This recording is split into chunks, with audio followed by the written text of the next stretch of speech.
कि ये जो R2 सब बोर्ड में लगी है और R1 ऊपर या नीचे कहीं भी हो सकती है, ठीक है। अब कंपनी देखो क्या करती है, इसका कॉन्सेप्ट समझना। कंपनी क्या करती है कि जो R1 है ना, देखो यहाँ पे R1 को 1.8 पावर आईसी से देती है। मतलब जैसे ही आप सेट ऑन करते हो ना या चार्जर लगाते हो, तो आपके आपके फोन में एक 1.8 वोल्ट की जो सप्लाई निकलती है, ये मैं ऐसे ही बना देता हूँ।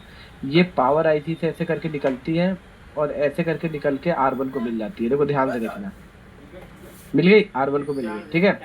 फिर R1 और R2 आपस में ज्वाइंट होंगे तभी वोल्टेज डिवाइडर बनेगा। तो भाई R1 ऊपर लगा है और R2 नीचे लगी है, तो मतलब ज्वाइंट होने के लिए R1 को पत्ते के थ्रू नीचे आना पड़ेगा, तभी जाके यहाँ पे ज्वाइंट हो पाएगा, ठीक है। R1 R2 आपस में क्या होगा, ज्वाइंट हो गए। और R2 का एक सिरा ग्राउंड होना चाहिए, तो देखो मैंने R2 का एक सिरा यहाँ पे ग्राउंड कर दिया। और इन दोनों के ज्वाइंट से जो आउटपुट निकलेगा वही सीपीयू सेंस करेगा। तो देखो R1 और R2 के ज्वाइंट से, मतलब मैं यहीं से एक वोल्टेज उठा के और सीपीयू को दे देता हूँ, यहीं से, ठीक। तो ये जो वोल्टेज कितनी होनी चाहिए, ये वोल्टेज कितनी होनी चाहिए, ये फिक्स नहीं है। ये आपको देखना पड़ेगा कि R1 की वैल्यू कितनी है, R2 की वैल्यू कितनी है और पुल अप कितना है। उस हिसाब से आप डिसाइड करोगे कि यहाँ पे वोल्टेज कितनी आएगी। तो देखो बेसिक अगर सैमसंग का सर्किट देखोगे तो R1 100 किलो ओम की ही लगती है और R2 भी 100 किलो ओम की लगती है, लेकिन कुछ थर्मल सर्किट में इसकी वैल्यू बदल जाएगी। तो इसमें आपको वही वाला फॉर्मूला अप्लाई करना पड़ेगा, कौन सा, R multiply sorry V multiply R2 और R1 प्लस R2, ठीक है। तो आप देखो वोल्टेज कितनी आ रही है, 1.8। R2 की वैल्यू कितनी है, 100। देखो R2 नीचे वाला मानते हैं, जो ग्राउंड से होता है ना उसको R2 मानते हैं। R1 की वैल्यू कितनी है, 100। R2 की वैल्यू कितनी है, 100। ये पूरा कैलकुलेशन है, ठीक। तो जब आप इसको कैलकुलेट करोगे तो आपको यहाँ पे आउटपुट मिलेगा 0.9 का, ठीक। मतलब कंपनी ने डिसाइड किया है कि भाई जब तक सीपीयू को 0.9 वोल्टेज मिलेंगे तब तक सीपीयू समझेगा कि R1 R2 सब ठीक ठाक काम कर रहे हैं, वोल्टेज भी आ रही है और सर्किट मेरा पूरा काम कर रहा है, ठीक है।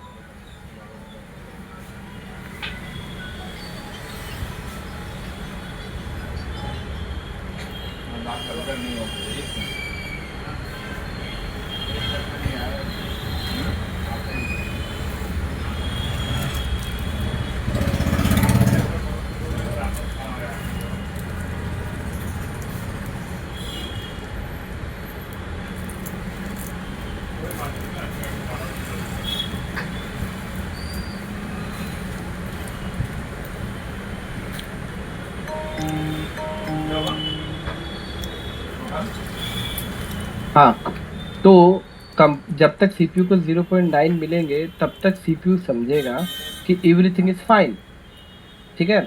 लेकिन मान लो, तुम अंदाज लगाओ, आपने यहाँ पे चार्जिंग लगाया और चार्जिंग लगाते ही आपका सब बोर्ड गर्म होने लगा। मतलब कोई भी रीजन हो सकता है, नॉर्मली कोई भी रीजन हो सकता है।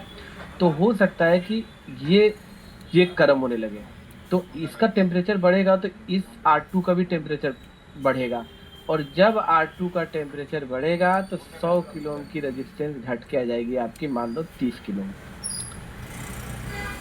मान लो। मतलब जैसे जैसे टेम्परेचर बढ़ेगा तो रेजिस्टेंस की वैल्यू भी धीरे धीरे कम होती चली जाएगी। तो जब रेजिस्टेंस की वैल्यू कम होगी तो ये आउटपुट भी बदलेगा और इसी बदले हुए आउटपुट से सीपीयू को सेंस हो जाएगा कि भैया कुछ ना कुछ गड़बड़ है, तभी यहाँ का आउटपुट चेंज हुआ है। और सीपीयू तुरंत बोलेगा battery temperature is too high या battery temperature is too low, battery pouch या चार्जिंग पाउच, और वहीं पे आपका चार्जिंग स्टॉप हो जाएगा। तो जैसे अगर मान लीजिए ये रेजिस्टेंस की वैल्यू 30 के हो गई, तो 30 के होने का मतलब ये हुआ कि अगर मैं इसको कैलकुलेट करूं तो आर टू मान लो 100 की जगह हम कर देते हैं 30 के, क्योंकि R2 की अगर वैल्यू कम होगी तो मान लो इसको अपन कर देते हैं 30, मान लो हीट हुआ, सर्किट गर्म हो गया और उसकी वैल्यू 30 घट के 30 हो गई, और R1 की तो उतनी रहेगी क्योंकि R1 का तो टेम्परेचर से कोई लेना देना नहीं है, और R2 जो है इसकी भी वैल्यू हो गई 30।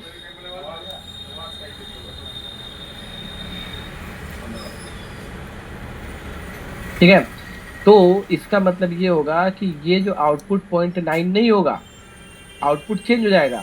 तो अपन यहाँ पे कैलकुलेटर खोल लेते हैं, कैलकुलेटर,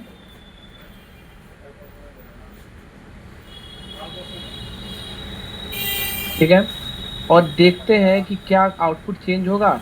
तो 1.8 मल्टीप्लाई 30 इक्वल टू 54, और इसको डिवाइड करेंगे 100 प्लस 30 130 से, तो 0.4 हो गया। जबकि सीपीयू को सेंसिंग वोल्टेज कितनी हमने मानी थी? 0.9। हाँ, तो जैसे यहाँ पे 0.4 होगा, तुरंत सीपीयू समझ जाएगा यार सब कुछ ना कुछ गड़बड़ है, और वहीं पे एरर दे देगा। तो सीपीयू को इससे कोई लेना देना नहीं है कि कौन गर्म हो रहा कौन ठंडा हो रहा, सीपीयू को वोल्टेज से समझेगा ये। जहां वोल्टेज डाउन होगी या जहां वोल्टेज अप होगी, ये इसी से डिसाइड करेगा कि थर्मल सर्किट मेरा सही काम कर रहा है कि नहीं। लेकिन ये जो 0.9 है ना, इसको कंपनी ने 0.6 से और 0.9 के बीच का रेशियो बनाया है, क्योंकि ऐसा थोड़ी होता है कि आप धूप में गए, थोड़ा सा मोबाइल गर्म हुआ, थर्मलिस्टर गर्म हुआ और एरर दे दिया, ऐसा नहीं होता है। कंपनी को भी पता है कि थोड़ा बहुत मोबाइल फोन गर्म होते हैं, नॉर्मल है, ऐसा थोड़ी कि बार बार थर्मल एरर दे देगा। तो कंपनी ने एक डिसाइड किया कि भैया 0.6 से 0.9 का अगर आउटपुट निकल रहा है, तो इसका मतलब समझ लेना कि एवरीथिंग इज फाइन। लेकिन अगर 0.6 से कम हुआ और 0.9 से भाई साहब ज्यादा हुआ, तो इस कंडीशन में सीपीयू समझ जाएगा कुछ ना कुछ गड़बड़ी और एरर दे देगा। पहले इतना सबको समझ में आएगी नहीं? यस सर, हाँ सर, समझ में आया। ठीक है, अब यहाँ पे कहानी ये होती है कि जब ये एरर आता है, कभी कभी क्या होता है कि भाई कुछ भी गर्म नहीं हो रहा, ना आपका सबबोर्ड गर्म हो रहा है, ना बैटरी गर्म हो रही है, कुछ एकदम मोबाइल पूरा ठंडा पड़ा है, उसके बावजूद ये थर्मल एरर दे रहा है भाई सीपीयू। मतलब सीपीयू कंफ्यूज, मतलब सीपीयू का सेंसिंग सर्किट सही काम नहीं कर रहा है, या हो सकता है सीपीयू को जो 0.9 की जो इन्फॉर्मेशन है वो गलत मिल रही है। तो इसमें सीपीयू की तो कोई गलती नहीं है।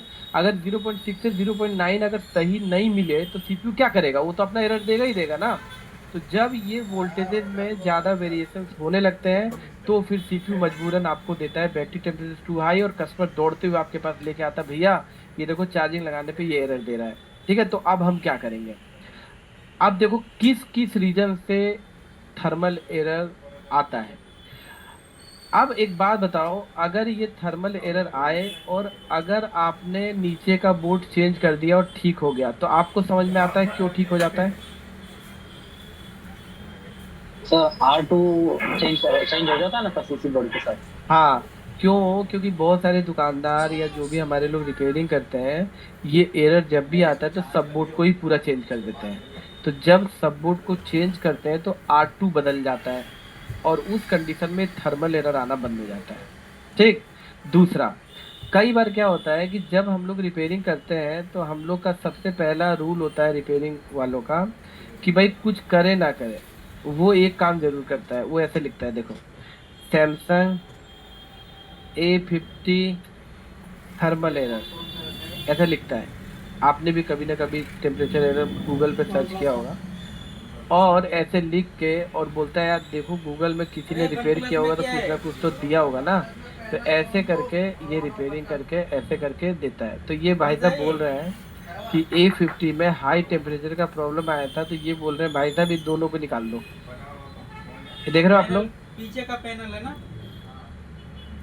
Hello? Yes sir, yes sir, yes तो सर। ये भाई साहब बोल रहे हैं दोनों को निकाल दो। तो आपको पता है किसको निकालने को बोल रहे हैं? ये आपका सर है एक्चुअली वो R2।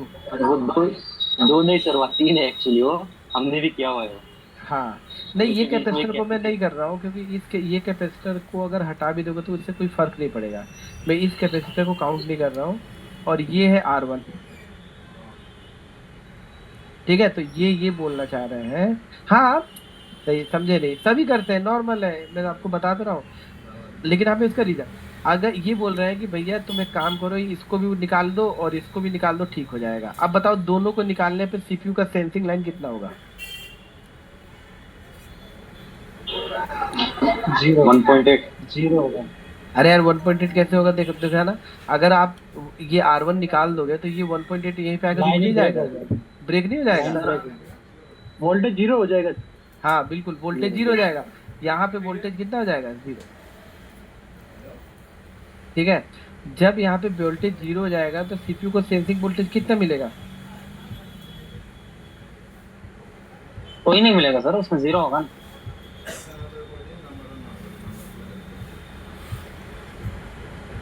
ठीक है। तो इस सिचुएशन में क्या this is a good solution? ये जो अभी अगर हम दोनों को निकाल के फेंक देते हैं तो क्या ये सॉल्यूशन सही है आपके हिसाब से? No sir. बिल्कुल सही नहीं है सर। नहीं सर। हाँ, लेकिन मैं आप लोग की इंफॉर्मेशन के लिए बता दूं कि भाई देखो, आप सभी रिपेयरिंग करते हो, ऐसा नहीं कि आप लोग नए हो। और अपनी लाइफ में आपने बहुत सारे फ़ोन भी रिपेयर किए होंगे। ये दोनों हटाने से कुछ समय के लिए सर्किट चल भी जाता है और आप कस्टमर को दे के पैसे भी ले लेते हो। ठीक है।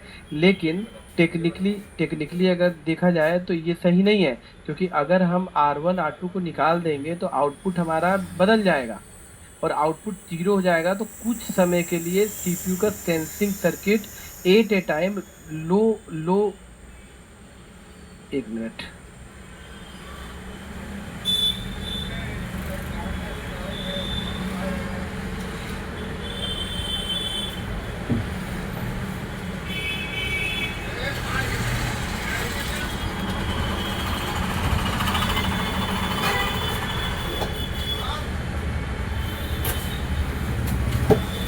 बस एक मिनट रुकेगा है।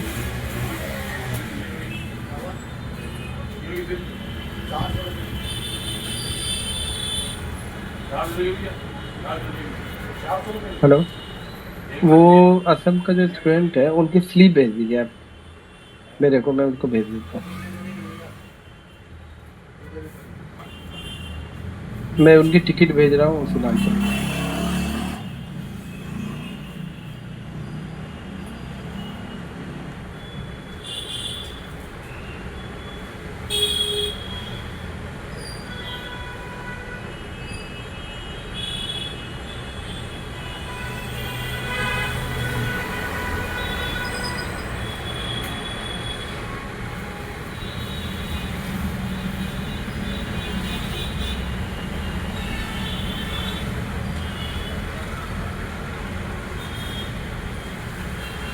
हाँ देखिए।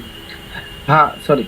तो मैं ये बोल रहा था कि ये निकाला नुकुली तोड़ा ताड़ी आज से नहीं करना है अपन को। ठीक है। ये जो तोड़ने से फोल्ड सही हो जाता है, लेकिन कुछ समय बाद, एक दिन बाद, 12 घंटे बाद, एक हफ्ते बाद ये फ़ोन फिर से रिटर्न आता है। क्योंकि हम जब तक सीपीयू की सेंसिंग लाइन के आउटपुट को फिक्स नहीं करेंगे ना, तब तक ये प्रॉपर सॉल्यूशन नहीं है। ठीक है। तो अब इसको करना क्या है? अब देखो, अब ये थर्मल का एरर किन किन कंडीशंस पे आ सकता है? अगर किसी रीजन से बाय द वे ये थर्मल रजिस्टर खराब हो जाए तो इस कंडीशन में भी सीपीयू को जाने वाली 0.9 वोल्टेज में चीज़ें चेंजेस आएंगे और तब भी थर्मल एरर आ सकता है। अगर हमारे फ़ोन का पत्ता कट जाए R1 और R2 को जोड़ने वाला, तो ऐसी सिचुएशन में जब R2 R1 बीच में से टूट जाएंगे तो आउटपुट बदल जाएगा। बदलेगा कि नहीं बदलेगा? क्योंकि कुछ वोल्टेज ये ड्रॉप करती है और बहुत ज़्यादा वोल्टेज ये ड्रॉप करती है। जब ये निकल जाएगी तो बहुत ज़्यादा वोल्टेज चली जाएगी ना। तो ऐसी सिचुएशन में भी थर्मल एरर आएगा। मतलब कोई बंदा अगर आपसे बोले कि भाई मैंने सब बोर्ड का पत्ता चेंज किया और थर्मल एरर ठीक हो गया, तो आप समझ गए क्यों ठीक हो गया? पत्ता कट हो चुका था हो सकता है वो लाइन कट गया हो R1 R2 को कनेक्ट करने वाली। इसके अलावा अगर R1 भी कोई बंदा निकाल देता है बाय द वे, ऊपर नीचे जहां भी लगी हो, तो ऐसे सिचुएशन में भी थर्मल एरर आएगा। हो सकता है R1 को आने वाली 1.8 का जो पुल अप पावर आईसी से आता है ये भी ड्रॉप मार दे, तब भी थर्मल एरर आएगा। हो सकता है सीपीयू के अंदर ये लाइन पहुंचने से पहले कट गई हो, सीपीयू तक पहुंच ही नहीं रही हो, तब भी आपके फ़ोन का थर्मल एरर आएगा। तो आपने देखा कि किसी भी फ़ोन के थर्मल एरर को सिर्फ एक जगह से रिपेयर नहीं किया जा सकता है। कई सारे जगहों से हम रिपेयर कर सकते हैं थर्मल एरर को, ठीक है। तो इसको हम ना पूरा टेस्ट करेंगे, इसको टेस्ट का मतलब बोर्ड में पूरा टेस्ट करेंगे। मैं आपको पूरा बोर्ड में टेस्ट करके बताऊंगा कि अगर किसी भी फोन में थर्मल एरर आ रहा है तो उसको कैसे डायग्नोसिस करना है। अब मैं आपको एक और बात बता दूं कि सैमसंग के जितने भी मॉडल आए हैं अभी तक, फ्लैगशिप या छोटे, इसके अंदर चार्जिंग को सेंस करने के लिए एक थर्मल सर्किट सब बोर्ड में होता है, एक थर्मल सर्किट चार्जिंग आईसी के बगल में होता है, और एक thermal circuit wireless charging IC के बगल में होता है। तो आपके फोन में 3 थर्मल सर्किट होते हैं चार्जिंग से रिलेटेड। मतलब अगर चार्जिंग को लगाने के बाद थर्मल एरर आ रहा है, समझना बात को, चार्जिंग को लगाने के बाद थर्मल एरर आ रहा है तो उसमें पहला थर्मल सर्किट भी खराब हो सकता है, दूसरा थर्मल सर्किट भी खराब हो सकता है, और तीसरा थर्मल सर्किट भी खराब हो सकता है। और अभी हम कौन सा थर्मल सर्किट पढ़ रहे हैं? पहला। समझ में आ रहा है सबको? हाँ सर, चार्जिंग। अब मैं आपको एक छोटा सा सर्किट पहले खोल के दिखाता हूँ ताकि हम इस थर्मल सर्किट को ढूंढ सकें कि जो मदरबोर्ड होता है उसमें थर्मल सर्किट कैसे ढूंढते हैं। अरे भैया, अब R1 R2 कहाँ लगी है तो आपको पहचानना पड़ेगा ना। अब जैसे कोई फोन आएगा तो R2 तो चलो कंफर्म है सब बोर्ड में लगी है, लेकिन R1 तो ऊपर भी लगी हो सकती है। तो अगर ऊपर लगी है तो आपको थोड़ा सा सर्किट होना चाहिए ना आपके पास, तभी तो आपको पता चलेगा ना कितने यस कितने सर। किलो की कहाँ कहाँ कितनी लगी है। ये तो मैंने ब्लॉक समझा दिया आपको, बराबर। तो अभी मैं ना आपको मैं ना एक छोटा सा मॉडल पहले दिखाऊं, फिर मैं आपको ना ए सीरीज दिखाऊंगा और भी बड़े बड़े मॉडल दिखाऊंगा, ठीक है। तो देखिए,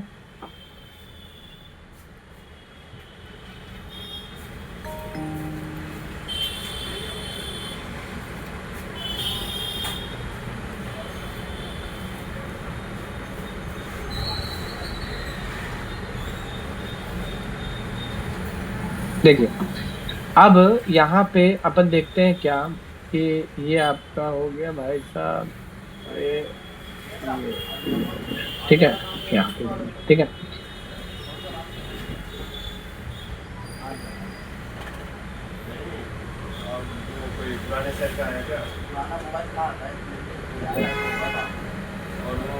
देखो पहले एक चीज और बता दो आपको, जो मदरबोर्ड ना 3 टाइप के होते हैं। देखो पहले देख लो यहाँ पे, देखो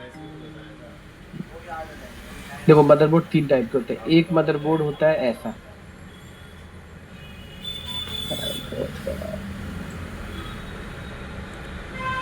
सैमसंग J2 मदरबोर्ड आपने देखा होगा कैसा होता है। देखो पहले देख लो पहले, फिर उसके बाद अब तो आगे का कल ही कराऊंगा, लेकिन अभी मदरबोर्ड दिखा देता हूँ, सर्किट कल पढ़ाऊंगा।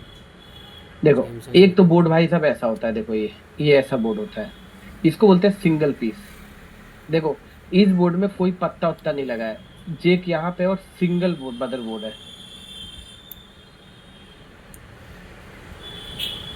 ठीक है।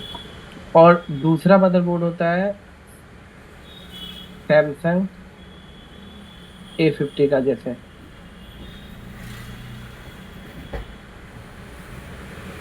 ठीक है। ये जो मदरबोर्ड होता है ये हाफ हाफ होता है। देखो एक तो ऐसा होता है, ये वाला, ये वाला। तो आपको तो सबको देखो पता ही है, लेकिन फिर भी मैं आपको जस्ट बता रहा हूँ क्योंकि मेरे को अपने तरीके से आपको पढ़ाना है, तो इसीलिए मैं थोड़ा सा आपको दिखा देता हूँ कि भाई देखो ऐसा ऐसा होता है ना। फिर मेरे नज़र में हो सकता है कुछ लोगों को ना पता हो, सबका अपना अलग अलग कॉन्सेप्ट है। देखो एक मदरबोर्ड होता है कि मेन बोर्ड ऊपर होता है और सब बोर्ड नीचे होता है, एक तो ऐसा होता है। और तीसरा मदरबोर्ड होता है सैमसंग A710 मदरबोर्ड जैसे एग्जाम्पल।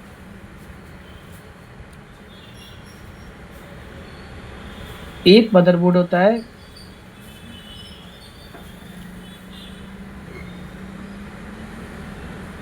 केबल वाला, आपने देखा होगा कुछ ऐसे मदरबोर्ड आते थे, देखो ऐसे, ये मदरबोर्ड होता था और नीचे केवल पत्ता लगता था। आपको सबको पता होगा, आपने देखा होगा, आप लोग रिपेयरिंग करते हो, नीचे पत्ता लगता था, पत्ता। ये वाला तो लगता है, ये तो बिना पत्ता का है, और ये है, ये देखो यहाँ पे ये सब बोर्ड लगता है। और पहले के जो बोर्ड आते थे ना तो उसमें फ्लेक्स, चार्जिंग फ्लेक्स ऐसा लगता था, चार्जिंग फ्लेक्स।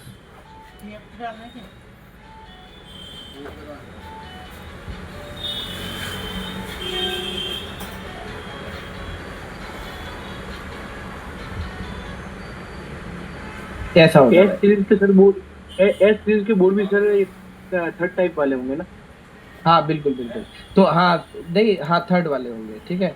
लेकिन ये जो पत्ते वाले तो ऐसे ही पता चल जाता ना।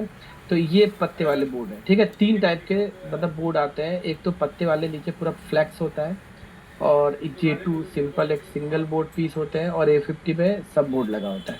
तो तीनों का सर्किट हम कल स्टडी करेंगे अलग अलग टाइप के, ठीक है। कि अगर सिंगल पीस में थर्मल एरर आए तो क्या करेंगे, सब बोर्ड वाले में थर्मल एरर आए तो सर्किट कैसे स्टडी करेंगे, और पत्ते वाले फोनों में थर्मल एरर आए तो उसको कैसे स्टडी करेंगे, ठीक है। जी बताइए, आप पूछ लीजिए आप। जैसे कभी जैसे ये थर्मल वाली लाइन जैसे अगर ब्रेक हो जाए तो कुछ सैमसंग के मॉडल है जो ऑन होते हैं कि नहीं होते हैं? हाँ, जैसे कुछ फोन ऑन नहीं होते, जैसे सब बोर्ड चेंज करो ऑन हो जाते हैं, कुछ फोन होते हैं। हाँ लेकिन उसका रीजन पता है, एक और होता है, जो 1.8 होती है ना, जो 1.8 वाली, हाँ जी, उसमें भी इशूज आने से सेट ऑन नहीं होता है, जो 1.8 वाली लाइन। जैसे आपने देखना A50 में पिन नंबर 8 पे आती है, और ये जो 1.8 का जो पुलअप होता है ना, ये हमारे फोन में बहुत जगह जाता है, CPU को भी जाता है बफर जोन में। तो उसका एक ये भी रीजन होता है कि अगर 1.8 किसी रीजन से शॉर्ट करे नीचे, तो ऊपर का मेन बोर्ड ऑन नहीं होता। ये भी एक रीजन होता है। और मैं जिस ये चीज सब क्या, मैन बोर्ड तो सब बोर्ड वाला फ्लैक्स भी निकाले तो भी वो सेम कंडीशन हो जाएगी। हाँ हाँ बिल्कुल, ऐसा भी होता है। लेकिन वो ना हर फोन के लिए एप्लीकेबल नहीं होता। आपने, मैं समझ रहा हूँ, आपने कुछ फोनों का सब बोर्ड चेंज किया हो तो सेट ऑन हो गया होगा, आप इसकी बात कर रहे हो। नहीं, मैंने कुछ इसी मशीन से स्टार्ट करने की कोशिश की तो हो नहीं नहीं रही होता थी इसके लिए। है, हाँ बिल्कुल होता है, ऐसा होता है बिल्कुल। वो 1.8 ही रीजन होता है उसका। Okay sir. आप लोगों को कुछ समझ में आया आज?